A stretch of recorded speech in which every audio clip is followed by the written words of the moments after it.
Dum da dum da dum da dum da da da. Dum da dum da dum da dum da da da da.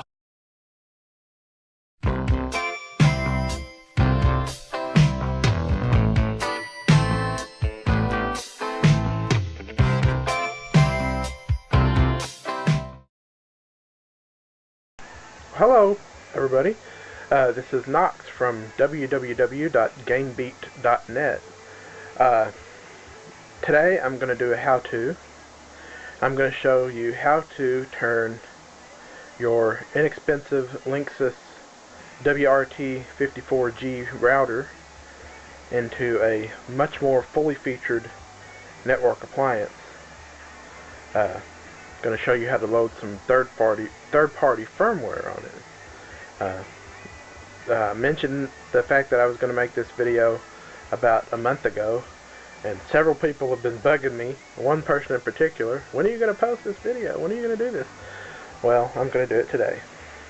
So here we go. So what do we have here? We have a Linksys WRT54G router.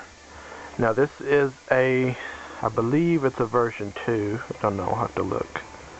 So this is actually a version 2.2 WRT54G. Now this is really important. For this particular firmware that we're going to do, this will be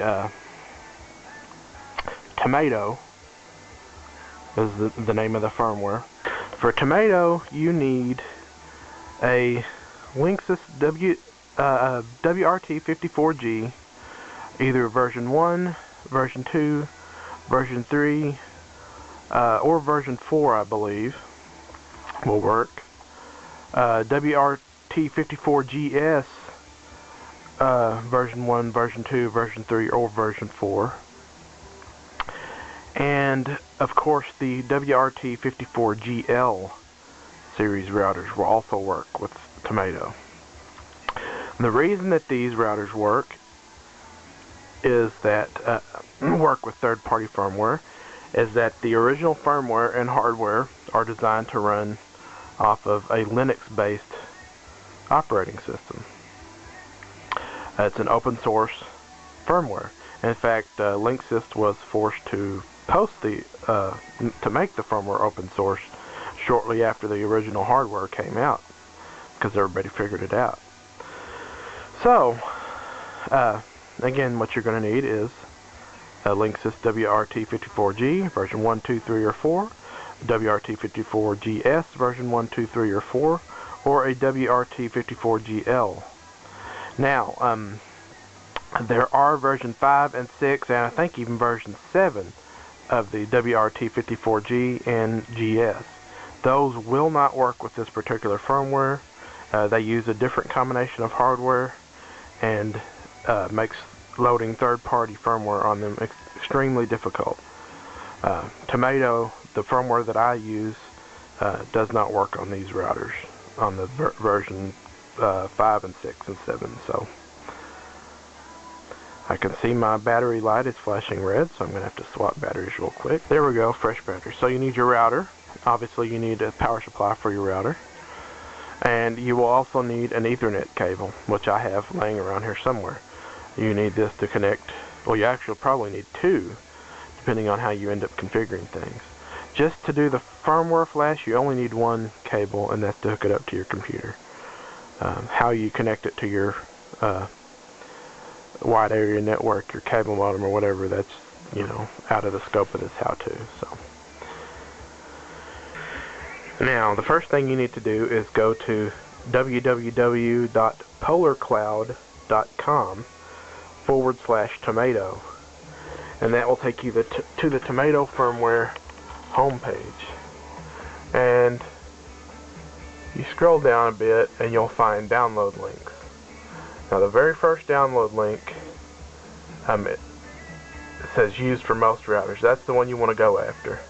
Now, if there are other versions, like this one under here is used for some Buffalo brand routers, but that's out of the scope of this how-to. The one you want to go for is the one that says used for most routers. This is as of this video, this is version 1.27.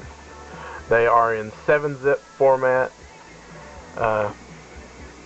so make sure you have something that can decompress that. I'm going to save this to disk and go to where it's saved at on your computer. Here's mine. Now I happen to have WinRAR installed, and that decompresses 7-zip files just fine, so I'm going to decompress it into its own folder here, and you'll see that you wind up with a folder with a bunch of bin files basically. And what these are for the different routers, and you'll see that there's one for WRE 50G. This is the one we're interested in, the one that says WRT54G and WRT54GL. Now if you had a GS or a GS version 4 or a GS version 5, then you might want to look at these, but since we're dealing with an original WRT54G, this is the file that we want. WRT54G and WRT54GL.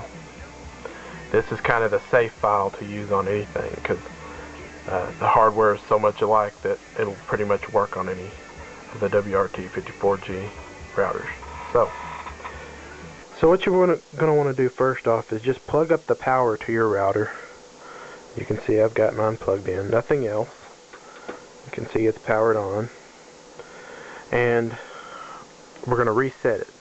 So what you want to do is take a ballpoint pen or something slightly sharp, and there's a little reset hole there, and you hold it down for about 10 seconds and then let go. And what that will do is reset all of the stored information in the router, and you want to do this before you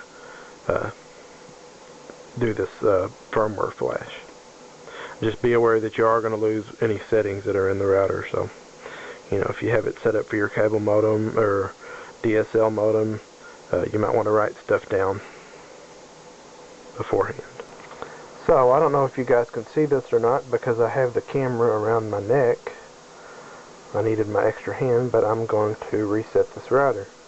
So I'm going to hold the button. You can hear it click when you push it, and I'm going to hold it for about 10 seconds. 5, 6, 7, 8, 9, 10. Then I'm going to let it go, and you'll see that the router will actually reboot, and what it's done is clear those settings. So now that we've done that, time to move on to the next step. So now I have ye old Ethernet cable. I've got one end plugged into my computer down there. The other end we are going to plug into one of the ports. You can choose any port except for the one that's marked WAN. So any of these 4 ports. We're going to plug in. And there's our router plugged in. It's not in the best of positions right now, but it's plugged up.